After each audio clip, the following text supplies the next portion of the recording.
The F4U Corsair was revered as one of the most formidable fighter planes of World War II and beyond.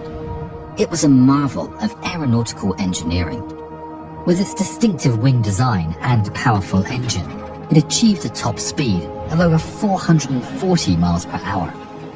Pilots love its robust construction and survivability, which combined with its performance contributed to its legendary status in military and aviation history.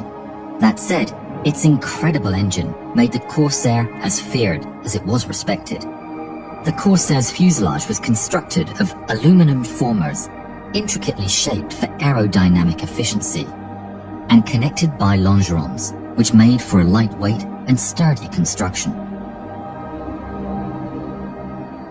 Aluminum sheets up to 1/10 of an inch or 2.5 millimeters thick covered the frame, except for the control surfaces, which were covered in fabric. This made the Corsair strong and lightweight.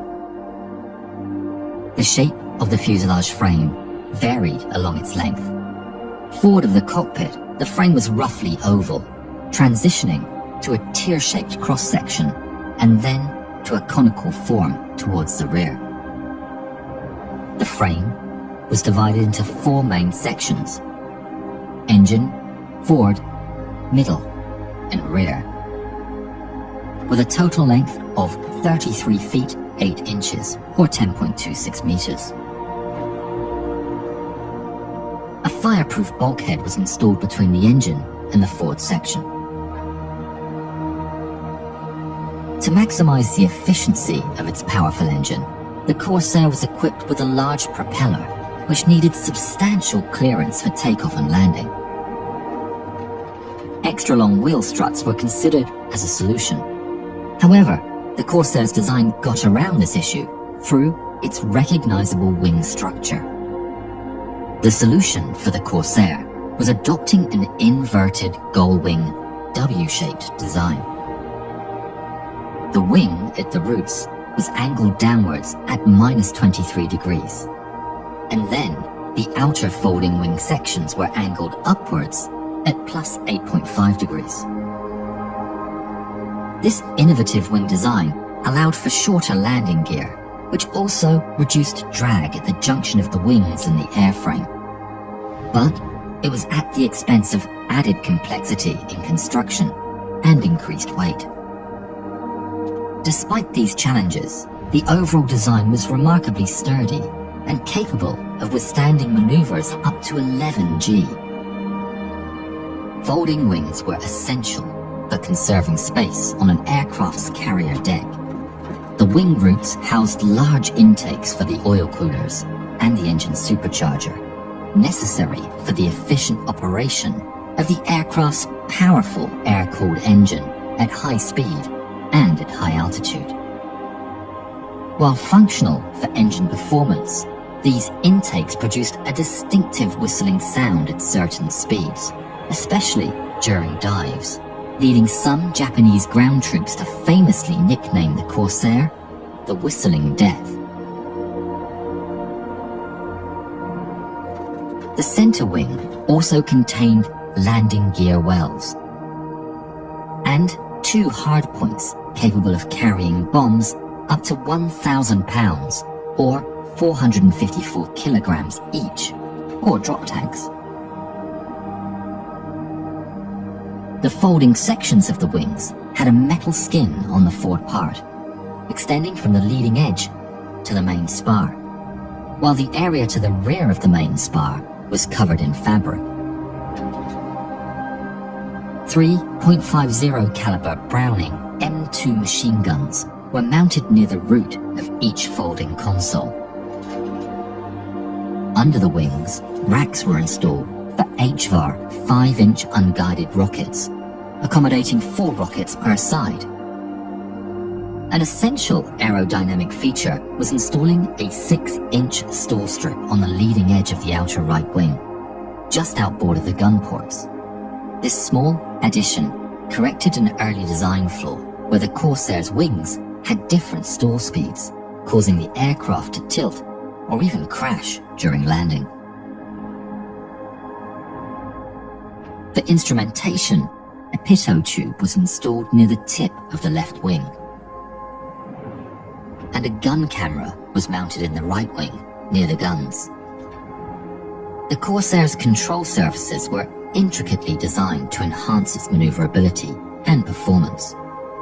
So the aircraft featured 3 section flaps, 2 parts on the center wing and a third on the folding section. These flaps could have a downward deflection of up to 50 degrees for landing, which allowed for slower airspeeds without stalling. Additionally, the flaps could be deployed to 20 degrees for tighter maneuvers at slow speeds.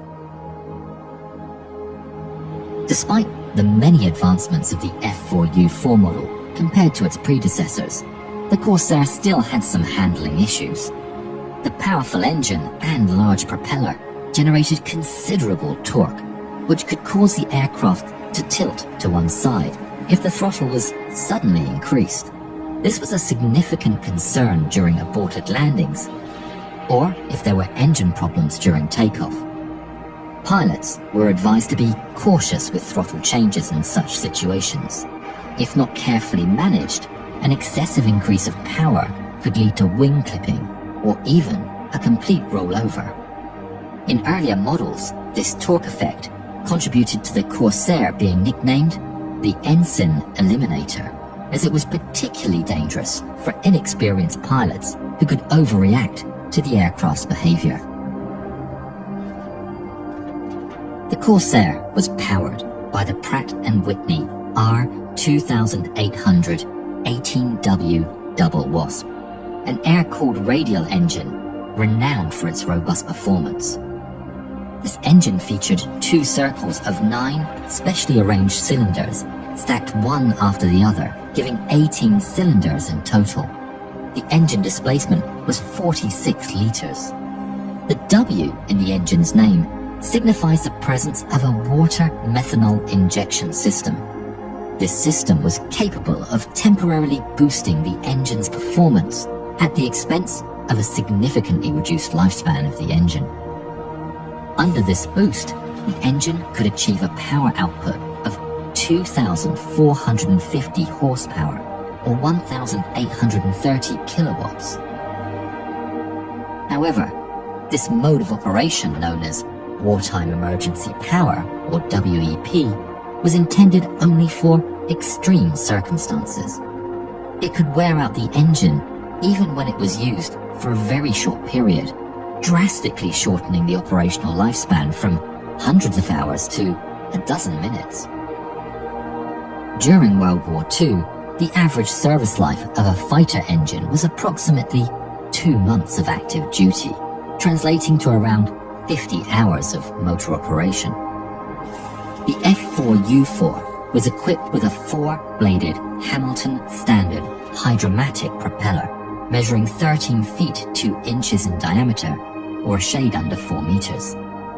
This combination of the engine and propeller was integral to achieving the aircraft's maximum speed of 446 miles per hour, or 717 kilometers per hour, and a maximum climb rate of 4,360 feet per minute, or 22.1 meters per second. The Corsair's fuel system was designed with both capacity and versatility in mind, essential for its operational range in various mission scenarios. The main fuel tank was self-sealing, a critical feature for combat situations, and had a capacity of 233 US gallons, or 872 liters. This self-sealing design was a 2-layer system of rubber compounds encased in a metal outer shell. If the tank was punctured by a bullet, the inner sac would bulge under the force of the hit. The rubber around the newly created hole would then expand and close the leak, effectively self-sealing the tank. In addition to the main tank, the Corsair was equipped to carry additional drop tanks under the center wing pylons. Each drop tank had a capacity of 150 gallons, or 568 liters. The total volume of them both was even larger than the main tank. The fuel system was designed to supply the engine from any of the tanks, and notably, fuel from the drop tanks could be transferred into the main tank as needed. This flexibility in fuel management allowed for prolonged flight duration and operational adaptability. Without the drop tanks, the aircraft's maximum range was 1,156 miles, or 1,860 kilometers. With the drop tanks, the maximum range was considerably extended to 1,800 miles, or 2,890 kilometers. The Corsair's built-in armament consisted of 6.50 caliber Browning machine guns.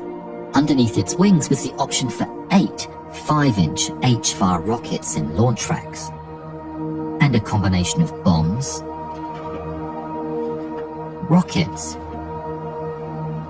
or drop tanks on the 2 underwing pylons.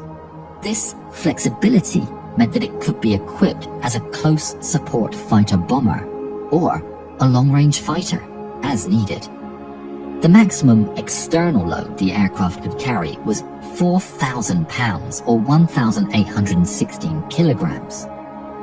The standard armament, Browning M2 air-cooled bout-fed machine guns with 3 in each wing, was typical for American fighters of the era. These were effective against light enemy fighters.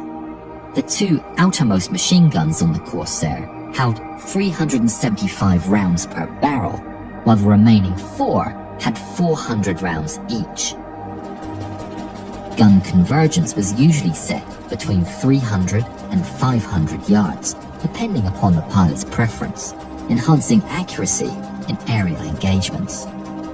They could fire between 750 to 850 rounds per minute at a muzzle velocity of up to 2,900 feet per second or 890 meters per second. The 650 grain or 42 gram bullets were effective in aerial combat up to 900 yards or 800 meters and could harm ground forces from an even greater distance. Each 5-inch high-velocity aircraft rocket, or HFAR, weighed around 134 pounds or 61 kilos and had a 7.5 pound or 3.4 kilogram warhead. These were used against relatively light ground targets. For heavily fortified targets, the Corsair could employ bombs of up to 1,000 pounds or 454 kilograms. Alternatively, it could be equipped with 2 11.75-inch or 298mm Tiny Tim rockets. Each one weighed 1,255 pounds or 569 kilograms and carried a 148.5 pound or 67.4 kilogram warhead. These air-to-ground rockets were carried on the underwing pylons in place of bombs and were effective up to 1,600 yards or 1,460 meters. The cockpit of the Corsair featured a distinctively designed canopy with a slightly bulging midsection and a forward panel made of 1.5-inch or 38mm bulletproof glass, offering crucial protection while maintaining visibility. The pilot's seat was designed with safety in mind, featuring an armored backplate up to 0.5 inches or 12.7mm thick. Inside the cabin, the left side console housed the oxygen controls, wing folding controls, the engine control unit, which combined the throttle and related controls. Further down was the hand pump lever for the hydraulic system. Also, on the left console was a sloped panel where the pilot could access the fuel, flaps, and landing gear controls. In front of the pilot were 2 armament switch boxes from which the array of weapons could be selected. On the main panel, there was navigational instruments, engine indicators, and fuel indicators. Below this panel was the central console. This included gun charge controls, oil cooling system controls, and indicators. emergency landing gear release, hydraulic pressure gauge, and fresh air control. On the right side console were controls for the electrical system and radio equipment. The rudder pedals, equipped with main wheel brakes, were positioned below the main panel and on either side of the central console. Directly in front of the pilot's seat was the control stick, which included a gun trigger switch, a bomb or drop tank release button, and a rocket launch thumb button. In front of the pilot was a simple Mark 8 reflector gun sight. Before starting the engine, the battery switch was turned on by the pilot. The fuel tank selector was set to on, and warning light bulbs were tested for functionality. The booster pump fuel switch was set to boost by the pilot. The ignition was turned to both, and the engine started. The mixture control was moved from idle cutoff to rich, and the engine idled at 600 to 800 RPM until oil pressure normalized. The pilot would then very gently ease the throttle until the engine reached 1000 RPM and the oil temperature reached 104 degrees Fahrenheit or 40 degrees Celsius. During taxiing, the pilot used S-shaped plane movement as there was no visibility past the massive engine. The canopy was open and manually locked for takeoff. The tail wheel was locked and the rudder, elevator, and aileron tab controls were set to counteract the engine's significant torque. To prepare for takeoff, the pilot would hold the brakes, gradually increasing the throttle until the tail started to rise under the air draft from the propeller. As the plane accelerated, the pilot carefully monitored the airspeed, waiting for the indicator to reach over 81 miles per hour or 130 kilometers per hour, at which point it was time to gently pull the stick, guiding the aircraft into the air. After takeoff, manifold pressure was reduced, engine power was decreased, and the landing gear was retracted using the hydraulic system, incorporating the Corsair's unique gear design. The main wheel struts were designed to retract backwards, rotating 90 degrees during retraction. Before engaging in combat, the pilot turned the gun sight switch on, moved the gun charging handles from safe to the charge position, and pushed them once. Each handle charged all 3 machine guns on one wing. The master armament switch and each gun switch were turned on. If the pilot intended to use rockets or drop bombs, the relevant switches were turned on to arm the bombs or ready the rocket launch circuits. The Mark 8 reflector gun sight was used for both ground attacks and aerial combat, and often projected the target reticle directly onto the bulletproof frontal glass panel in the F4U4. To fire the guns, the pilot pressed the trigger on the control stick, or pressed buttons on the same stick to launch rockets or drop bombs. More than 12,500 Corsairs of all modifications were produced, of which more than 2,300 were different variants of the F4U4. During World War II, Corsairs had a win-loss ratio with the enemy planes of 11.3 to 1. In the Korean War, Corsairs mostly served in a ground support role, but still scored many victories.